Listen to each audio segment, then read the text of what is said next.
మే 14 ఆపద్దినం కోసం సిద్ధపడే మార్గదర్శకాలు. దేవుని వాగ్దానములన్నీ క్రీస్తునందు అవును అన్నట్లుగానే ఉన్నవి గనుక మన ద్వారా దేవునికి మహిమ కలుగుటకై అవి ఆయన వలన నిశ్చయములై ఉన్నవి. కొరింథీయులకు రాసిన 2వ పత్రిక 1:20. నీవు దేవుని ముందు నిలబడవలసిన ఆ దినం కోసం సిద్ధపడేంత జ్ఞానం నీకు ఉందా? ఆ దినాన్ని తలుచుకుని భయపడకుండా నిశ్చింతగా జీవించాలని నీవు కోరుకుంటున్నావా? అయితే ఈ క్రింది మార్గదర్శకాలను అనుసరించు. క్రీస్తుతో నిబంధన సంబంధాన్ని ఏర్పరచుకో. క్రీస్తు నిన్ను తనవానిగా స్వీకరిస్తాడనే బలమైన పునాది నీకు ఉంటే తప్ప నీవు మరణాన్ని భయం లేకుండా ఎదుర్కోలేవు.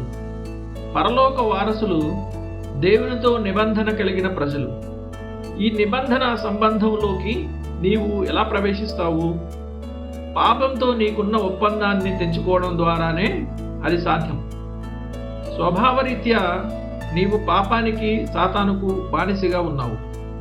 నీవు దేవునితో నూతన నిబంధనలోకి రావాలంటే పాత సంబంధాన్ని తెగతెంపులు చేసుకోవాలి. నరకంతోనూ పరలోకంతోనూ ఒకేసారి నిబంధన కలిగి ఉండడం అసాధ్యం. క్రీస్తుకు నిన్ను నీవు ప్రదానం చేసుకో. దేవుడు తన కృపా నిబంధనను క్రీస్తు వధువుకు మాత్రమే దయచేస్తాడు. రెబ్కా తాను ఇస్సాకుకు భార్యగా ఉంటానని మాట ఇచ్చే వరకు నగలను విలువైన వస్త్రాలను పొందుకోలేదు. ఆదికాండము 24:53. దేవుని వాగ్దానములన్నీ క్రీస్తునందు అవునన్నట్టుగానే ఉన్నవి. కొరింథీయులకు రాసిన 2వ పత్రిక 1:20.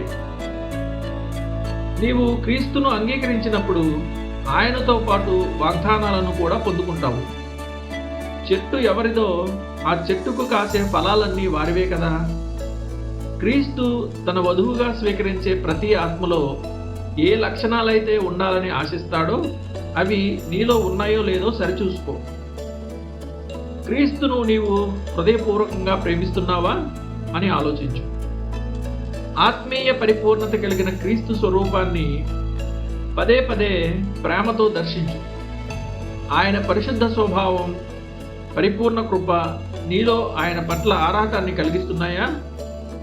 లోకంలోని వాటన్నిటినీ వదిలి క్రీస్తును మాత్రమే హత్తుకోవాలని నీ హృదయం కోరుకుంటోందా? కేవలం ఆయన రక్తపు పుణ్యం చేత, ఆయన సర్వశక్తివంతమైన బాహుబలం చేత రక్షించబడడానికి నీ ఆత్మను ఆయన చేతుల్లో పెడతావా? ఇప్పుడు మరియు రాబోయే నిత్య జీవంలో నిన్ను సంరక్షించే ఆయన శక్తిపై నీకు పూర్తి విశ్వాసం ఉంటే దేవుని వాగ్దానాలన్నీ నీకోసమేనని నీవు నిశ్చయత కలిగి ఉండవచ్చు.